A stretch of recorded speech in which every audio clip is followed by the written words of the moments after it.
은혜 받으실 하나님 말씀 에스겔 32장 1절에서 16절의 말씀입니다. 우리 다 찾으셨으면 에스겔 32장 1절에서 16절까지의 말씀을 합독하시겠습니다. 12째 해 12째 달 초하루에 여호와의 말씀이 내게 임하여 이르시되, 인자야, 너는 애굽의 바로 왕에 대하여 슬픈 노래를 불러 그에게 이르라. 너는 여러 나라에서 사자로 생각하였더니 실상은 바다 가운데의 큰 악어라. 강에서 튀어 일어나 발로 물을 휘저 그 강을 더럽혔도다. 주 여호와께서 이같이 말씀하셨느니라. 내가 많은 백성의 무리를 거느리고 내 그물을 내 위에 치고 그 그물로 너를 끌어오리로다. 내가 너를 무태 버리며 들에 던져 공중의 새들이 내 위에 앉게 할 것이며 온 땅의 짐승이 너를 먹어 배부르게 하리로다. 내가 내 살점을 여러 산에 두며 내 시체를 여러 골짜기에 채울 것이며 내 피로 내 헤엄치는 땅에 물대듯 하여 산에 미치게 하며 그 모든 개천을 채우리로다. 내가 너를 불 끄듯 할 때에 하늘을 가리어 별을 어둡게 하며 해를 구름으로 가리며 달이 빛을 내지 못하게 할 것이며 하늘의 모든 밝은 빛을 내가 내 위에서 어둡게 하여 어둠을 내 땅에 베풀리로다. 주 여호와의 말씀이라. 내가 내 패망의 소문이 여러 나라 곧 내가 알지 못하는 나라들에 이르게 할 때에 많은 백성의 마음을 번뇌하게 할 것이며 내가 그 많은 백성을 너로 말미암아 놀라게 할 것이며 내가 내 칼이 그들의 왕 앞에서 춤추게 할 때에 그 왕이 너로 말미암아 심히 두려워할 것이며 내가 엎드러지는 날에 그들이 각각 자기 생명을 위하여 무시로 떨리로다. 주 여호와께서 이같이 말씀하셨느니라. 바벨론 왕의 칼이 내게 오리로다. 나는 내 무리가 용사 곧 모든 나라의 무서운 자들의 칼에 엎드러지게 할 것이며 그들이 애굽의 교만을 패하며 그 모든 무리를 멸하리로다. 내가 또 그 모든 짐승을 큰 물가에서 멸하리니 사람의 발이나 짐승의 굽이 다시는 그물을 흐리지 못할 것이며 그때에 내가 그물을 맑게 하여 그 강이 기름같이 흐르게 하리로다. 주 여호와의 말씀이니라. 내가 애굽 땅이 황폐하여 사막이 되게 하여 거기에 풍성한 것이 없게 할 것이며 그 가운데의 모든 주민을 치리니 내가 여호와인 줄을 그들이 알리라. 이는 슬피 부를 노래이니 여러 나라 여자들이 이것을 슬피 부르며 애굽과 그 모든 무리를 위하여 이것을 슬피 부르리로다. 주 여호와의 말씀이니라. 아멘. 저는 오늘 여러분과 함께 읽은 에스겔 32장 1절에서 16절의 말씀을 본문으로 해서 물을 흐린 악어에게 임한 심판이라는 제목으로 잠시 은혜를 나누겠습니다. 군생활할 때 그런 이야기 들었습니다. 이 아군에게 있어서 무능한 지휘관은 적보다 더 무섭고 작전과 전투의 성패를 크게 좌우한다고 합니다. 이것은 상명하복이 생명인 군대에 두말할 것도 없죠. 그리고 또 어떤 조직이든 리더가 참으로 중요하다는 것을 또 말하고 있습니다. 무엇보다 그 리더가 역할을 어떻게 수행하느냐에 따라서 한 조직의 흥망성쇠가 결정이 되고 구성원에게도 독이 될지 복이 될지 결정된다는 겁니다. 얼마 전 막을 내린 2026년 북중미 월드컵에서 우리나라 축구팀이 거둔 성적에 많은 사람들이 안타까워하고 낙심을 했죠. 그러면서 감독의 지도력 부재와 또 협회의 고질적인 문제를 이야기하고 있습니다. 그런데 여러분, 우리나라 축구만 그렇겠습니까? 현재 우리나라 전 분야에서 올바른 리더십의 부재를 절실히 느끼고 있습니다. 경제는 점점 무너지고 사회 치안 안전망은 국민들을 바르게 지켜주지 못하고 점점 불안하게 합니다. 최근에 일어난 장윤기 성범죄 살인 사건이 대표적이죠. 국민의 안전과 치안 질서를 유지해야 할 경찰이 도리어 가족이라는 이름으로 이 범죄를 덮고 은폐하고 또 지휘계통 라인을 지키기 위해서 사건을 축소한 것이 드러났습니다. 또 얼마 전에 경북의 한 경찰서에서는 이 근무하던 30대 그 남자 경장과 같은 부서 동료인 20대 여자 순경이 작년부터 수개월 동안 불륜 관계를 이어온 것으로 알려졌습니다. 더 충격적인 것은 수사비 명목으로 지급된 공금 카드, 저와 여러분의 세금으로 만들어진 겁니다. 이 공금 카드를 퇴근 후에 식사나 카페 이용 등 개인적인 데이트 비용으로 사용한 사실도 확인이 됐다고 합니다. 국민을 위해서 성실하게 근무하는 경찰들도 많겠지만 일부 이런 부패한 비리 경찰들이 만연한 것은 여전히 그 위에 바른 리더십이 부재한 결과가 아닐까 이렇게 생각을 합니다. 우리나라 국방은 또 어떻습니까? 최근 뉴스에서 북한이 비무장지대 DMZ라고 합니다. 이곳에 바로 코앞에 우리나라를 향해 발사할 수 있는 방사포, 이것을 보관하고 정비할 수 있는 대규모 군사시설과 전술도로를 건설한 정황이 포착이 됐습니다. 보도에 따르면 2년 내에 모든 전방의 도로가 완비될 것이라고 합니다. 이 전술도로는 폭이 10m까지 넓은 도로라고 합니다. 이 전술도로가 우리나라의 전방 안보에 매우 큰 위협이 될 텐데 만약에 전쟁이 터지면 이 도로로 그야말로 하이패스처럼 우리나라를 침투할 수가 있다는 겁니다. 국방부도 이에 대한 적절한 대처가 있어야 할 것입니다. 그런데 이런 상황 속에 우리나라는 어떻게 하고 있습니까?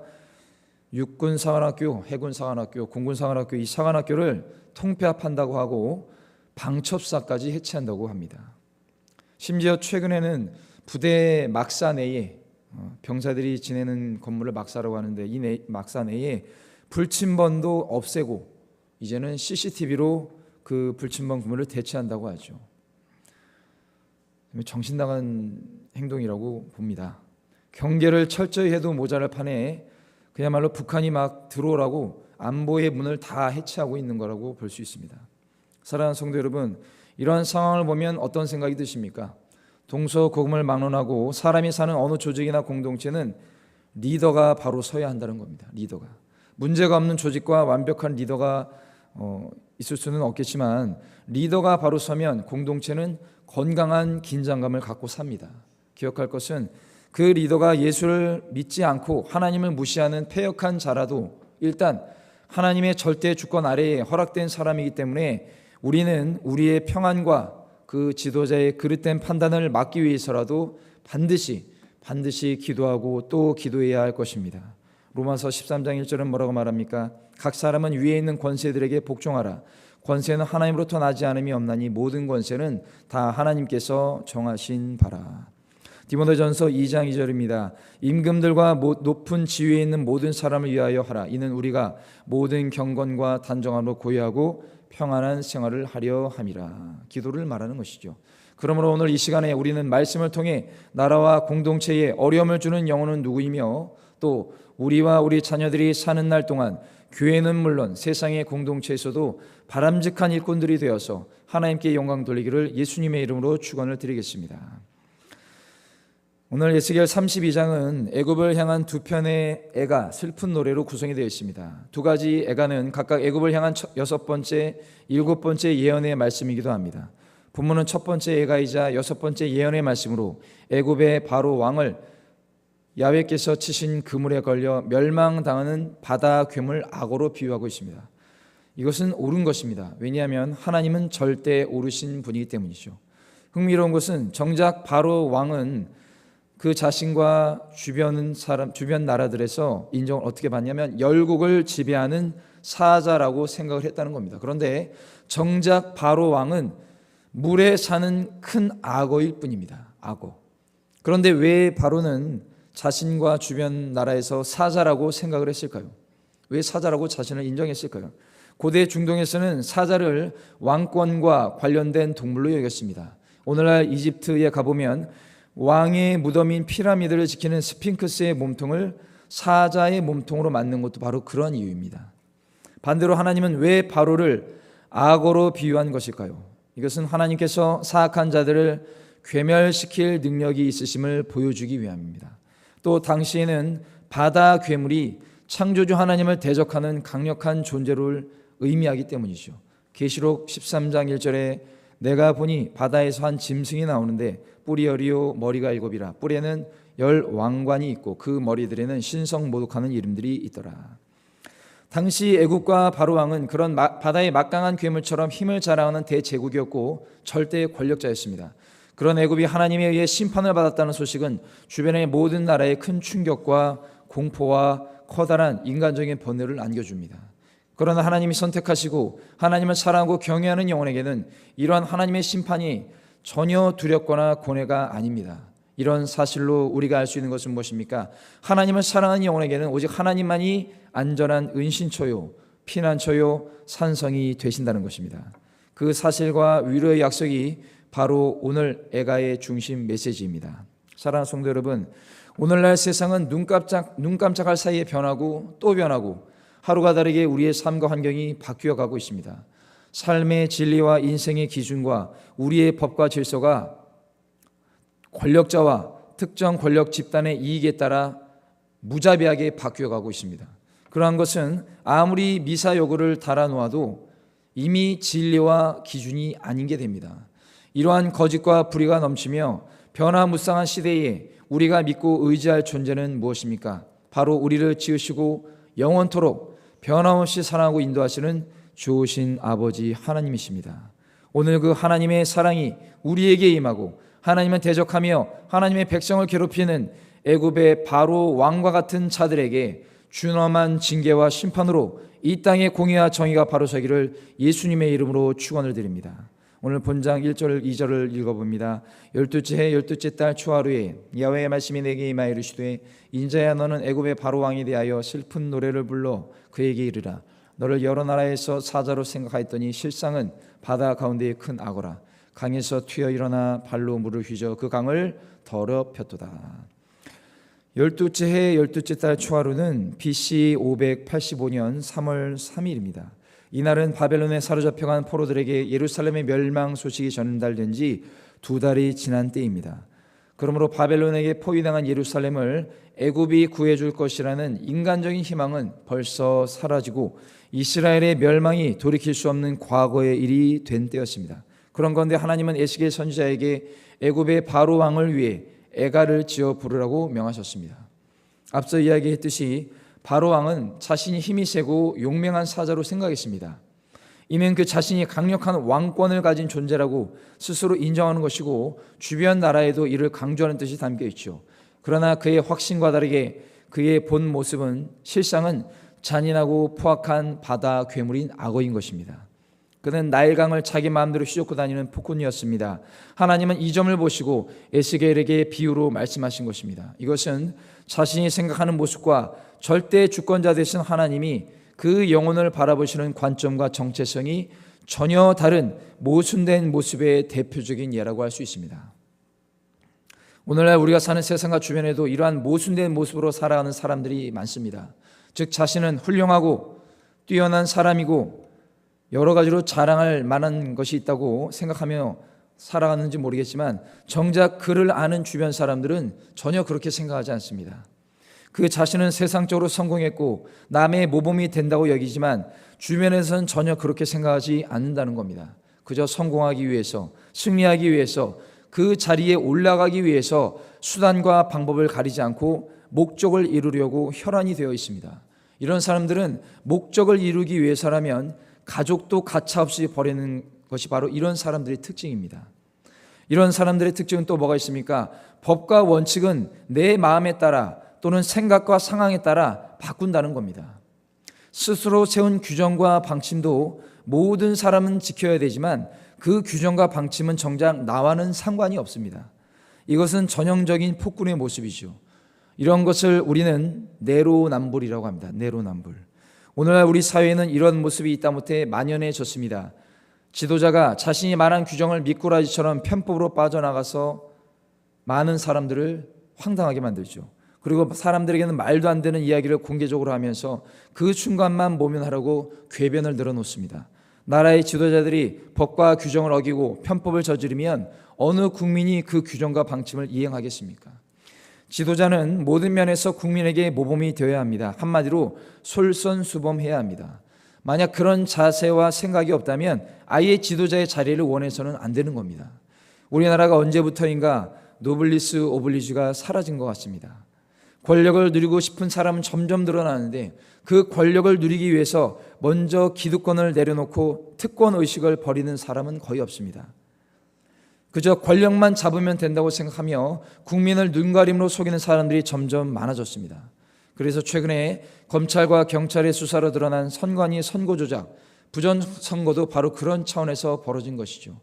자격도 없고 실력도 없고 그저 인품도 안 되는 사람들이 그저 권력과 물질의 눈이 멀어서 국가 주요 요직에 앉아 자기들 마음대로 주물럭거리고 있으니까 우리 대한민국이 정치, 경제, 사회, 국방이 완전히 무너져 내리는 겁니다.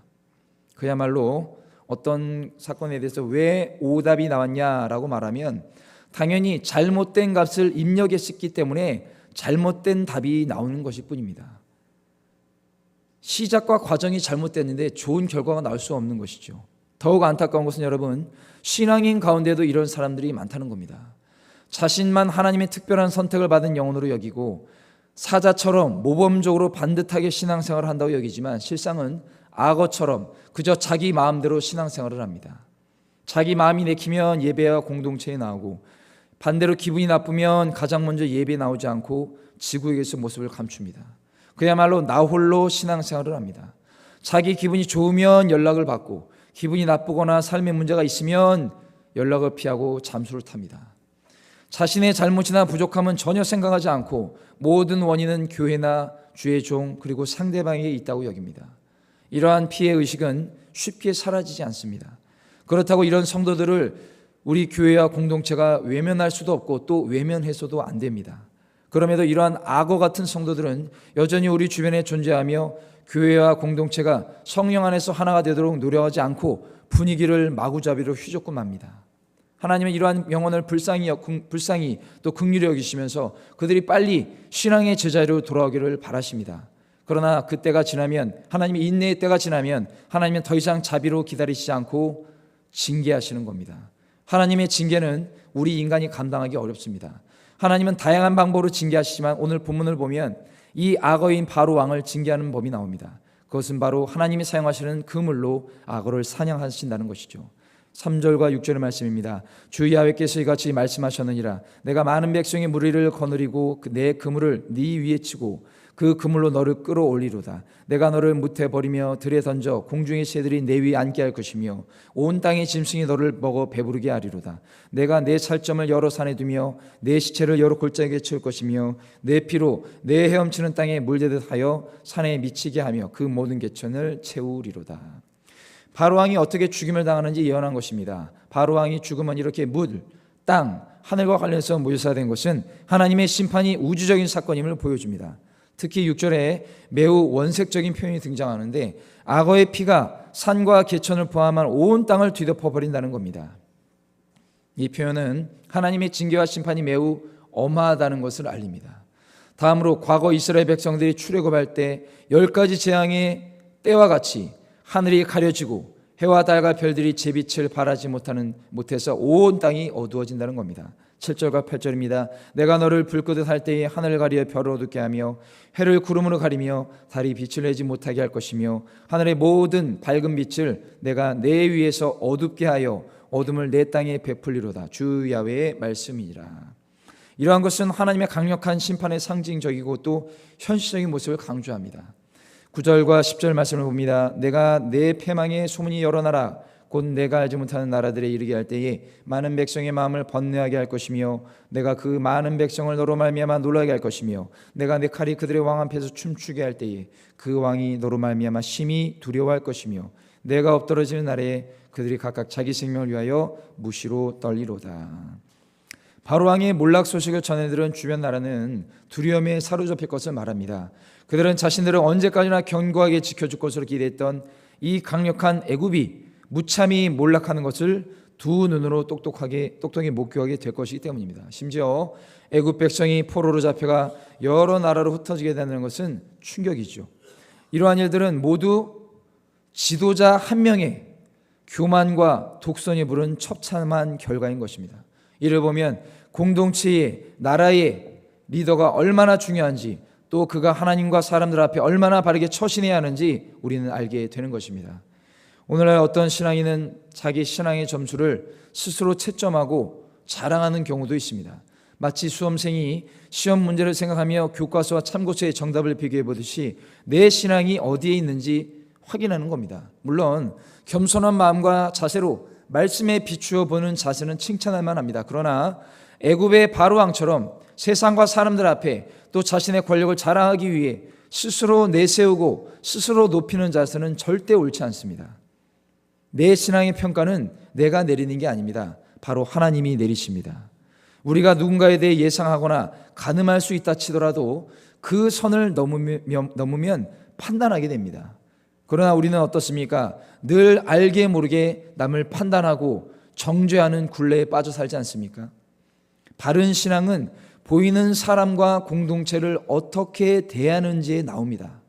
만약 누군가 보이는 사람과 공동체에 자기 생각과 기분과 감정대로 대하는 사람이 있다면 그는 보이지 않는 하나님을 바르게 대할 수 없음을 인정하는 것과 다름이 없습니다. 스스로 착각하고 사는 겁니다. 요한일서 4장 20절 말씀입니다. 누구든지 하나님을 사랑하노라 하고 그 형제를 미워하면 이는 거짓말하는 자니 보는 바 그 형제를 사랑하지 아니하는 자는 보지 못하는 바 하나님을 사랑할 수 없느니라. 아멘. 그러므로 우리는 나 자신은 물론이고 우리가 속한 공동체의 리더가 바로 서가며 구성원을 바르게 섬길 수 있도록 진실로 중보하고 우리 스스로도 말씀을 살아내는 참된 성도들이 되시기를 예수님의 이름으로 축원을 드립니다. 다음 11절과 14절 말씀입니다. 주 야훼께서 이같이 말씀하셨느니라. 바벨론 왕의 칼이 내게 오리로다. 나는 내 무리가 용사하곤 모든 나라의 무서운 자들의 칼에 엎드러지게 할 것이며 그들이 애굽의 교만을 패하며 그 모든 무리를 멸하리로다. 내가 또 그 모든 짐승을 큰 물가에서 멸하리니 사람의 발이나 짐승의 굽이 다시는 그물을 흐리지 못할 것이며 그때 내가 그물을 맑게 하여 그 강이 기름같이 흐르게 하리로다. 주 야훼의 말씀이니라. 하나님께서 바벨론의 군대를 심판의 도구로 삼아 애굽을 점령하시고 땅을 폐허로 만드실 것입니다. 다시 강조드리지만 그 강력한 애굽이 바벨론 군대에게 패망을 당하는 것은 바로 왕과 애굽의 교만한 그 자체였기 때문입니다. 하나님은 애굽을 철저히 멸망시키시고 그 결과 사람의 발이나 굽이 있는 짐승들이 다시는 그물을 밟지 못하게 하신다는 겁니다. 나일강은 워낙 풍족해서 사람이나 짐승들이 끊임없이 이용했기 때문에 항상 흐릴 수밖에 없었습니다. 그런데 그런 나일강이 깨끗하게 된다는 것은 강을 이용할 사람이나 짐승이 사라졌음을 의미하는 것이죠. 우리나라 상황으로 비유하자면 어디가 있겠습니까? 현재 비무장지대가 그런 곳입니다. 사람의 발길이 끊어진 지 70여 년이 훨씬 넘었고 일반인의 활동이 엄격히 금지되어서 그야말로 자연 생태계가 원시시대처럼 보존되어 있는 곳으로 아시아 최대의 자연보호 지역이 바로 우리 비무장지대입니다. 이곳은 다양한 희귀 동식물들이 사는 곳이기도 하죠. 마지막으로 15절과 16절 말씀입니다. 내가 애굽 땅이 황폐하여 사막이 되게 하여 거기에 풍성한 것이 없게 할 것이며 그 가운데의 모든 주민을 치리니 내가 야훼인 줄을 그들이 알리라. 이는 슬피 부를 노래이니 여러 나라 여자들이 이것을 슬피 부르며 애굽과 그 모든 무리를 위하여 이것을 슬피 부르리로다. 주 여호와의 말씀이니라. 죄악에 빠져 살이 분별을 제대로 하지 못하는 지도자는 공동체의 구성원을 고통스럽게 만드는 겁니다. 지금 우리가 보고 있지 않습니까? 나라를 보면 그렇지 않습니까? 심지어 구성원이 살아가는 삶의 터전을 송두리째 흔든다는 것이고 이러한 사실이 연약한 모든 영혼에게 슬피 부르는 노래가 되는 것입니다. 반대로 우리 믿음의 백성은 어떤 노래를 불러야 합니까? 죄악에 빠져 살이 분별을 제대로 하지 못하는 지도자는 공동체 구성원을 고통스럽게 만드는다는 것이고 구성원이 살아가는 삶의 터전을 송두리째 흔든다고 다시 말씀드렸습니다. 이러한 사실이 연약한 모든 영혼에게 슬피 부를 노래가 되는 것이고 우리는 다음과 같이 기쁜 노래를 불러야 하는 것입니다. 계시록 15장 3절에서 4절의 말씀입니다. 하나님의 종 모세의 노래 어린 양의 노래를 불러 이르되 주 하나님 곧 전능하신 이시여 하시는 일이 크고 놀라우시도다. 만국의 왕이시여 주의 길이 의롭고 참되시도다. 주여 누가 주의 이름을 두려워하지 아니하며 영화롭게 하지 아니하리오이까. 오직 주만 거룩하시나이다. 주의 의로우신 일이 나타내심에 만국이 와서 주께 경배하리이다 하더라. 아멘. 사랑하는 성도 여러분, 우리가 진실로 하나님을 경외하는 사람이라면 하나님의 어미하심과 자비하심을 기억하고 오늘도 내일도 예수님이 이 땅에 다시 오시는 그날까지 기쁜 마음으로 무한한 찬양과 영광을 올려야 하는 것입니다. 예수님을 섬기는 동안 다른 무엇보다 이러한 영광과 감사의 찬양과 경배가 마르지 않는 샘물처럼 솟아나는 저와 여러분이 되기를 예수님의 이름으로 축원드립니다. 말씀 맺겠습니다. 하나님을 무시하는 영혼은 그 자체로 무능하고 사악하며 지도자로서 자격이 없는 것입니다. 나아가 그런 자들이 개인의 욕심으로 공동체의 지도자가 된 결과가 얼마나 처참한지 우리나라와 북한을 보면 잘 알 수 있습니다. 6.25 한국전쟁이 발발하기 전부터 사실은 북쪽이 우리 남쪽보다 훨씬 발달해 있었습니다. 왜냐하면 일본이 북한의 지하자원을 위해서 만들었던 여러 가지 시설들이 폐망하면서 다 두고 갈 수밖에 없는 공장, 시설, 도로가 북한에 더 많이 있었기 때문입니다. 그러나 북한은 오만하고 사악한 김일성이라는 자가 자신을 일본군과 싸운 김일성이라는 독립운동가로 둔갑을 해서 북한의 지도자가 되었습니다. 실제 김일성의 본명은 김성주입니다. 미국 CIA의 기밀 문서에 따르면 그는 한때 만주에서 마적 두목으로 활동했고 잘 알려지지 않았습니다. 그런 김성주가 1945년 10월 소련의 거짓 선전을 통해서 뛰어난 조선의 애국자이자 민족 영웅으로 격상이 됐고 소련에 의해서 조선 민족의 탁월한 지도자로 추앙됐다고 미국 CIA 기밀 문서에 나와 있습니다. 특히 소련은 그에게 김일성이라는 가명을 부여하는 방식으로 1930년부터 1940년까지 만주와 조선 북부 지역에서 일제에 맞서 게릴라 활동을 벌이며 조선 전역에서 전설로 통하는 훨씬 나이가 많은 조선인 김일성의 이름과 명성을 활용한 것이라면서 김성주가 김일성으로 둔갑된 과정을 상세히 묘사하고 있습니다. 이것이 역사적 사실입니다, 여러분. 그냥 사기꾼입니다, 사기꾼. 반대로 대한민국은 어떻습니까? 이승만과 박정희라는 탁월한 지도자가 있었습니다. 이승만은 독실한 개신교인으로서 일찍이 우리나라에게 임한 하나님의 은혜를 깨달았습니다. 그는 대한민국의 공산 세력에 대항하여 살기 위해서는 초강대국 미국과의 동맹을 맺는 것뿐이라는 것을 알았고 우여곡절 끝에 미국과 동맹을 맺었죠. 그 결과 우리나라가 자유민주주의를 기반으로 경제발전의 토대를 닦아 놓았습니다. 그런데 이런 역사적 사실을 아직도 간과하고 외면하는 사람들이 참으로 많습니다. 여러분, 이렇게 말합니다. 지도자보다 우리나라의 국민성이 대한민국을 만들었다고 말하는 거죠. 물론 국민성 참 중요합니다. 그러나 그런 훌륭한 국민성을 탁월하게 이끄는 것은 지도자의 성품과 역량과 해안입니다. 그런 지도자가 없는 북한은 어떻습니까? 아직도 60, 70년대처럼 살고 있습니다. 인권과 자유가 철저히 박탈되었죠. 이유는 뭡니까? 하나님 앞에 바로 서며 국민성을 바르게 세우고 비전을 주며 확실히 이끌어줄 바른 신앙을 갖춘 지도자가, 바른 지도자가 북한에는 없었기 때문입니다. 이것은 세상만 그런 게 아닙니다. 교회도 다르지 않습니다. 우리 여의도 순복음교회가 세계적으로 성장하고 하나님의 일을 잘 감당할 수 있었던 것은 단언코 교회의 주인이신 성령님의 역사셨고 그 성령의 충만함을 받으신 조영기 목사님의 탁월한 영적 지도력과 우리 성도님들의 뜨거운 열정과 헌신이 결합돼서 그런 겁니다. 간절히 바라기는 우리 성산순복음교회가 위임 목사님 중심으로 전 성도가 성령으로 하나 되어 새 영과 새 마음으로 승리하는 역사적인 교회가 되기를 주님의 이름으로 축원드립니다.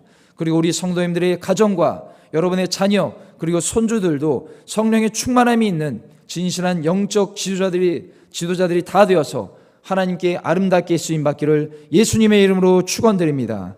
축원드립니다. 축원드립니다. 기도하겠습니다.